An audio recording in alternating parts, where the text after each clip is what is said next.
खाते हैं तो खाना में सब ऊपर से घी आता है। कभी आपने गौर किया कि जब सब कुछ उस सब्जी में मिलाया जा सकता था, जी, जी, बिल्कुल, बिल्कुल। ये घी में बहुत भी एंटीबायोटिक का जो कल्चर है वो तीतर के एग सेल से ही बनाया जाता है। और देखिए सर, इस डेयरी का जो आप नेम क्या रखते हैं? मेरा कबीरा डेयरी नाम रखा है हमने। जैसा कि आपने सुना कि इस डेयरी फार्म का नाम कबीरा डेयरी है। और सर जी, क्या-क्या उत्पाद जो है सो आप तैयार करते हैं? थोड़ा उसको दिखलाइए और उसके बारे में भी जानकारी दीजिए। हमारे यहाँ मुख्य तौर पे जितने भी डेयरी प्रोडक्ट हैं सारे तैयार किए जाते हैं। जैसे अ, दही है, छाछ है, मक्खन है, घी है, कुछ हमने अभी मिठाई वगैरह बना शुरू करवाया है। और इन सबको बनाने के जो हमारे ट्रेडिशनल मेथड है उसको हमने फॉलो किया। जैसे हम दही जमाते हैं, दही में किसी भी तरह का ना तो कल्चर का उपयोग करते हैं और ना ही दूध को हार्मोनाइज करते हैं।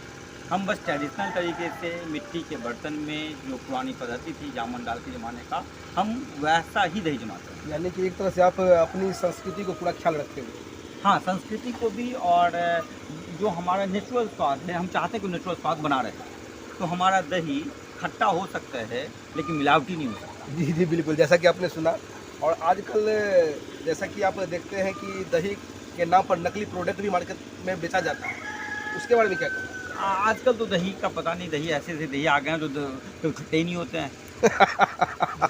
जैसे कि तो सर आप प्रोडक्ट दिखाइए। हाँ, अभी मैं आपको कुछ प्रोडक्ट दिखा रहा हूँ और उसमें मैं एक और ये कहना चाहूँ, जैसे हम लोग जो घी बनाते हैं तो घी में हमारा प्रयास ये होता है कि हम जैसे बिनोला मेथड से घी बना रहे हैं। ये बेनोला मेथड क्या ये इसमें क्या किया जाता है कि दूध को पहले कम तापमान पे गर्म करके दही जमाते हैं, दही से मक्खन निकालते हैं। और यही हमारा ट्रेडिशनल मेथड था, यही हमारा वैदिक मेथड था। इस मेथड में दूध में जो पोषक तत्व हैं उसकी हानि एकदम नहीं होती है। यदि पोषक तत्वों के आधार पे बांटा जाए तो दो है, एक तो कहेंगे फैट, एक बोलेंगे नॉट फैट।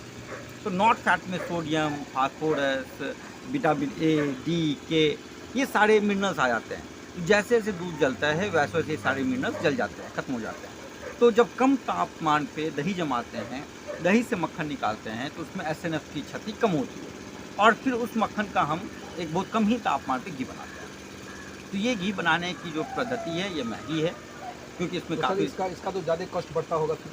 हाँ, ये पद्धति महंगी है और यह यदि आप इसको घी के दाम से देखेंगे तो निश्चित रूप से महंगा लगेगा, पर इसको दवा के ढंग से देखेंगे तो ये काफ़ी सस्ता लगेगा। जी, जैसा कि आपने सुना कि एक तरह से ये मेडिसिनल घी आप इसे बोल सकते हैं, तो सर उसका प्रोडक्ट दिखाइए थोड़ा-सा। हाँ, अभी आपको वो दिखाता हूँ। एक और मैं इसमें ऐड कर दूँ कि हम लोगों ने बार-बार इस बात को कहा कि हिंदू मैथोलॉजी में घी बहुत इम्पोर्टेंट है। जी, जी, बिल्कुल तो है ही। तो इसका महत्व क्यों इतना है? इसका मेडिसिन से लेके सांस्कृतिक महत्व है। हाँ, एक और जब कभी भी हम लोग खाना खाते हैं तो खाना में सब ऊपर से घी दिया जाता है। कभी आपने गौर किया कि जब सब कुछ उस सब्जी में मिलाया जा सकता था जी, जी, बिल्कुल, बिल्कुल। ये घी भी बहुत मिला सोचने वाली बात है कि आखिर अंत में ही घी क्यों डाला जाता है? और जब अंत में और पहला जो निवाला खाते हैं तो पहला निवाला में घी डालने के पीछे कंसेप्ट ये है कि जब घी हम खाते हैं तो घी को पहले खा लेते हैं तो हमारा जो फूड पाइप है उसमें लुब्रिकेट का काम करता है। अच्छा, अच्छा। देखिए, बहुत ही नॉलेज वाली बात है। और जैसे कि सर जी ने बताया कि लुब्रिकेट का काम जो है सो करता है। तो जितने भी भोज्य पदार्थ हैं वो बड़े आसानी से हमारे पेट में आता है, डाइजेशन अच्छा करता है। इसकी एक दूसरी खासियत ये है कि दूसरा जो कोई चिकनाई वाला पदार्थ है वो हमारे फूड पाइप पे जाम होता है, वही कोलेस्ट्रॉल में जम जाता है। लेकिन कच्चा घी वो जो उसके ऊपर जमता नहीं है, वो फिर से पिघल के स्टोमक में चला आता है, पेट में चला आता है। इसलिए ट्रेडिशनल पद्धति में खाना बनने के सबसे अंत में और खाने से पहले पहले निवाले के तौर पे घी दिया जाता है। यानी कि एक प्रकार से आप कह सकते हैं कि ये हाइजीनिक भी है और काफ़ी मेडिसिनल इफेक्ट भी डालता है बॉडी के ऊपर, क्या सर? हाँ, निश्चित रूप से। इसलिए घी की महत्ता है और हमने कोशिश किया है कि घी का जो वो हमारा वैदिक मेथड था, जो हमारे वेद और पुराण में लिखा गया था, उस ढंग से घी को बनाया जाए और घी के उस महत्ता को फिर से एस्टैब्लिश किया जाए। और जैसा कि सर हम सुने हैं कि आपका जो यहाँ का जो भी उत्पाद खास करके घी जो फॉरेन कंट्री में जाता है, उसके बारे में आप क्या-क्या कहना है? वो ये हमारे कहाँ तक सच्चाई है? हाँ, हम अभी हमारे कुछ मित्रों ने मंगवाया था और एक मित्र से दूसरे मित्र और दूसरे से फिर तीसरे मित्र के माध्यम से जो हमारी घी है वो अभी कुछ दूसरे देशों तक भी पहुंच गई है। तो जैसा कि कौन सा देश के बारे में आप बता रहे थे आप? अभी तो कनाडा गया था कुछ दिन पहले और इससे पहले हमने कुछ वो यूएई में भी भेजा था। तो डिफरेंट तो अब तो हमें भी उत्सुकता हो रहा है कि जल्द से जल्द मैं उस प्रोडक्ट को देखूं। तो सर जो है सो आप उस प्रोडक्ट मैं एक मंगवाता हूँ। जी, जी, बिल्कुल, बिल्कुल। जैसे ये देखिए, ये हमारा भैंस का घी है और ये हमारी गाय की घी है। जैसा कि आप देख रहे हैं ऑर्गेनिक घी, और एक और है, ये क्या नाम है सर जी? ये भी ऑर्गेनिक घी है, ये गाय का घी है, गाय के दूध का। ये गाय का दूध का है और ये भैंस भैंस का दूध का है। तो सर दोनों का कॉस्ट क्या है?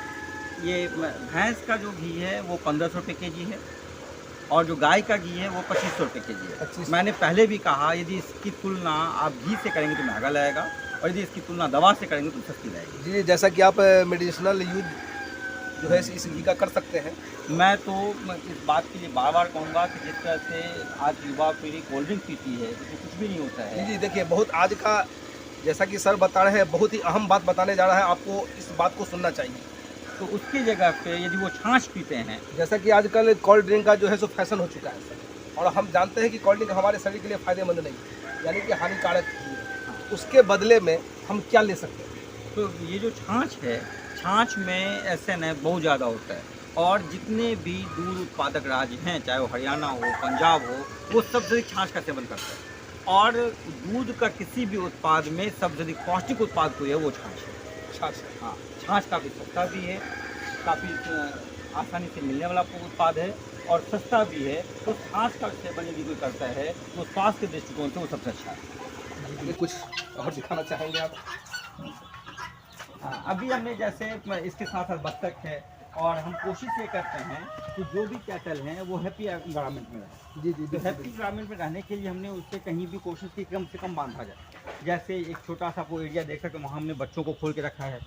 अच्छा, जैसा कि कैमरा मैन उधर दिखा सकते हैं कि वहाँ गाय के छोटे छोटे बछड़े और बछियाँ हैं, जो कि खुली वातावरण में उसे रखा गया है, जिसमें उससे काफ़ी ग्रोथ भी होगी और वो हैप्पीनेस यानी कि खुश रहेगी। एक और जब हमने ये कोशिश की थी कि इस डेयरी को इस्टेब्लिश करें, तो उसमें हमारी कोशिश थी कि जो पैसों का है, उन पैसों का एक बैकअप प्लान तैयार किया जाए। जैसे देखिए, हमने ये एमशॉल का पेड़ लगवाया है। अच्छा अच्छा। कि इन केस यदि डेयरी के ऊपर किसी भी तरह का फाइनेंशियल प्रेशर पड़ता है तो 10 सालों के बाद ये बहुत बड़ा फाइनेंशियल बैकअप देगा। तो एक जब कभी भी कोई ये डेयरी का या इस तरह का काम करते हैं तो उनको अपना एक फाइनेंशियल फ्लो चार्ट बनाना चाहिए और देखना चाहिए कि अभी आज का इन्वेस्टमेंट भी कर रहे हैं, 10 सालों के बाद क्या करनी आएगा। हाँ, 15 साल जैसा कि कभी कभी ऐसा भी होता है कि बीमारी वगैरह से जो है सो फाइनेंशियल लॉस का जो है सामना करना पड़ता है। तो जो भी किसान बंधु जो है या जो भी यह प्रोडक्ट स्टार्ट करना चाहे, यानी डेयरी फार्मिंग, तो इस लॉस से वह कैसे बचे, इसके बारे में कुछ आप बताओ। इसके लिए हमने क्या किया है, अभी जैसे हमने प्लांटेशन, ये एमशॉल महोगनी की वैरायटी है, इसका ग्रोथ रेट काफ़ी अच्छा है, 15 सालों में रिटर्निंग अच्छा देगा। तो हमने ये इस बात को सोचा है कि यदि हमारा फाइनेंशियली सेटबैक हुआ तो एक ये बैकअप के तौर पे तैयार होगा। तो हमने प्लांटेशन को और इसलिए डेयरी के साथ साथ ढेर सारे अलग अलग कामों को साथ करने की योजना है। तो अपने पशु को सुरक्षा हम कैसे प्रदान कर सकते हैं जिससे हमें आर्थिक स्थिति जो घाटा का जो है सामना न करना पड़े? एक तो सामान्य तौर पे जो इंश्योरेंस करवाना चाहिए और हमारे पास पूरे कामों का एक बैकअप प्लान होना चाहिए, plan A, plan B, plan C होना यानी चाहिए। पूरी तरह से चार्टिंग जो होनी चाहिए कि चार्ट वगैरह बना के रखना चाहिए कि हम कब किस प्रकार किस परिस्थिति में उसको जो है सामना कर पाए। और एक बार आप वो फ्लो चार्ट बना लेते हैं, प्लान ए, प्लान बी बना लेते हैं, तो उसमें क्या होता है कि ऐसा कोई भी अनफॉर्चुनेट सर्कमस्टांसेस आते हैं तो आपके पास पहले से सोच के रखा होता है कि हाँ ठीक है, हम प्लान बी पे चले जाएंगे। तो हम लोगों ने क्या किया है, डेयरी के साथ साथ कुछ कोशिश, हमारी योजना है कि हम फिशरीज़ को, हम शहद पालन को, हम मखाना उत्पादन को, मशरूम उत्पादन को एक प्लेटफॉर्म पे लेके आएंगे। उससे क्या होगा कि यदि एक सेक्टर में हमें यदि लॉस भी होता है तो दूसरे सेक्टर से भरपाई हो जाए, भरपाई हो सकता है। तो जैसा कि आपने देखा और आपने सुना, शायद आपको मेरे बातों पे बिलीव नहीं हो पा रहा था, तो मैंने सारा सर जी के साथ पूरी यहाँ की वास्तु स्थिति है उसका हमने आपको अवगत करवाया। तो सर, इसमें लगभग जैसे कि सरकारी जॉब में जो सैलरी पाते हैं लोग, तो इस प्रकार से उसमें और इसमें दोनों में क्या डिफरेंस आ सकता है, या दोनों बराबर हो सकता है या इससे आगे भी जा सकता है? किसी भी सरकारी नौकरी से बहुत आगे हो सकता है जी, हाँ बहुत आगे हो सकता है। हाँ, इसमें ये है कि जो एंटरप्रेन्योरशिप में, उद्यमशीलता में कि जो शुरू के वर्ष होते हैं उसमें बड़े उतार चढ़ाव आते हैं और बड़ी धैर्य और प्लानिंग की जरूरत होती है। यदि किसी व्यक्ति ने धैर्य और प्लानिंग के साथ 5 से 6 साल पूरी मेहनत कर लिया तो उनका किसी भी गवर्नमेंट जॉब से अधिक रिटर्निंग, आर्थिक दृष्टिकोण से सामाजिक दृष्टिकोण से उन्हें वो सुरक्षा मिल सकती है। आर्थिक दृष्टिकोण का अर्थ ये हुआ कि वो किसी भी गवर्नमेंट जॉब से अधिक पैसा कमा सकते हैं, और सामाजिक दृष्टिकोण से तो का अर्थ हुआ कि वो समाज में वो हैसियत पा सकते हैं जो हैसियत एक गवर्नमेंट जॉब वाले को मिलती है। जी जी जी। और सर जाते जाते एक प्रश्न मैं आपसे और पूछना चाहूँगा कि जैसे कि जो भी जीव जंतु पशु पक्षी के साथ अगर हम रहते हैं तो हमारे मनोस्थिति, यानी कि आजकल देखते हैं कि लोग, युवा पीढ़ी जो कामयाब होने के बाद भी डिप्रेशन का शिकार हो जाता है, तो अगर हम जीव जंतु के साथ समय बिताते हैं तो इस पर आपका क्या फोकस है? हाँ, निश्चित रूप से हमने इसलिए क्या इसका इफेक्ट तो होता ही होगा? बहुत ज़्यादा, और वो सारा का सारा लाइव हो जाता, इतना पूरी जीवन में एक जीवंतता आ जाती है। तो डिप्रेशन तो कहीं दूर तक नहीं आ पाता, वो इतने आप जीवंत हो जाते हैं जब आप बैठे होते हैं और आपके पास से खरगोश गुजर के जाता है, जो आपके पास से वो बिल्लियाँ गुजर के यानी कि जाती उसी हैं। एक्टिविटी देख के अपने हाँ, आप को खुशी महसूस हाँ, होता है। यानी कि आप एक तरह से इस रोजगार में अगर आते हैं तो आप डिप्रेशन से भी बच सकते हैं और कईयों को रोजगार दे सकते हैं। तो जैसा कि सर जी ने बताया, और जाते जाते सर से मैं एक सवाल और करूँगा कि आप नए जो भी उद्यमी है और जो चाहते हैं कि इस कार्यक्रम को हम चलाएं, और जो भी युवा पीढ़ी जो खुद को कहता है कि हम एजुकेटेड है और उच्च शिक्षा ग्रहण कर लिए हैं और हम ये काम नहीं कर सकते हैं, तो उनको आप क्या कहना चाहेंगे? उनको बस मेरा एक सलाह है कि संगठन बनाओ, संगठित हो जाओ। एक बार जब मुट्ठी में जैसे मुट्ठी में बंद कर यानी लेते हो, संगठन बहुत बड़ी मायने रखती है। बहुत बड़ी मायने रखती है।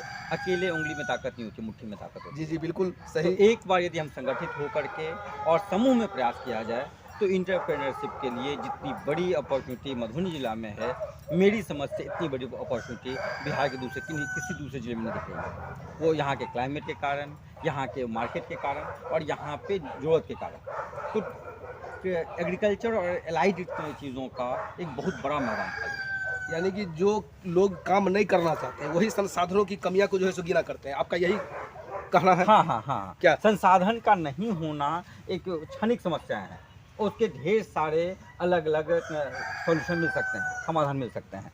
असली कमी हमारे कमिटमेंट की है। एक बार यदि कमिटमेंट हो तो फिर कुछ भी करना आसान नहीं, वो मुश्किल नहीं है। मैं अंत में एक छोटी सी लाइन कह के ख़त्म करूँ। अच्छा, जैसा कि सर जी हमने आप सुना था कि आप राइटर भी है और कुछ पॉजिटिव विचार लिखते भी है, तो जाते जाते कुछ ऐसा पॉजिटिव विचार बताइए जिसमें लोगों में पॉजिटिविटी आवे। हजारी प्रसाद द्विवेदी का एक लाइन है, वो क्या कि मैं अपनी बात ख़त्म करता हूँ। जब नाव जल में छोड़ दी, मझधार में ही मोड़ दी, दे दी चुनौती सिंध को, फिर धार क्या मझधार क्या। मझधार क्या? तो एक बार जब आप चुनौतियों से सामना करने के खुद को तैयार कर लेते हैं तो बड़ी से बड़ी चुनौती भी आसान हो जाती है, सरल हो जाती है। तो यदि इंटरप्रेन्योरशिप के काम में आते हैं, उद्यमी बनना चाहते हैं, तो यदि यह कमिटमेंट आपके अंदर है कि हम उन चुनौतियों को, उन बाधाओं को पार कर सकते हैं, तो आप ही शीर्ष पे होंगे। और यह क्षमता हर एक युवाओं में है। बिना संगठन के कुछ भी संभव नहीं है। संगठन इसलिए ज़रूरत है कि जब आप 10 लोग एक साथ जुड़ते हो तो आप इस बात को, तो 10 विचार आपके पास आते हैं, 10 संसाधन आपके पास आते हैं और 10 के अपने अलग अलग जो ताकत है, जो उनकी पॉजिटिविटी वो आती है। तो सर जी, चेतना जागृति मंच पर अपना कीमती समय देने के लिए आपका बहुत बहुत धन्यवाद। शुक्रिया आपका भी। और जैसा कि मैंने आपको बताया था कि आज सर के बात सुन के आप में ज़रूर पॉजिटिव विचार आया होगा और आपका कॉन्सेप्ट जो है, जो आप सोच रहे थे कि हमें संसाधन का कमी है हमारे खास करके बिहार राज्य के अंदर, वह सोच आपका बदल गया होगा। अगर यह वीडियो आपको अच्छा लगे तो इसे शेयर ज़रूर कीजिएगा और हमारे चैनल चेतना जागृति मंच को सब्सक्राइब जरूर कीजिएगा। धन्यवाद।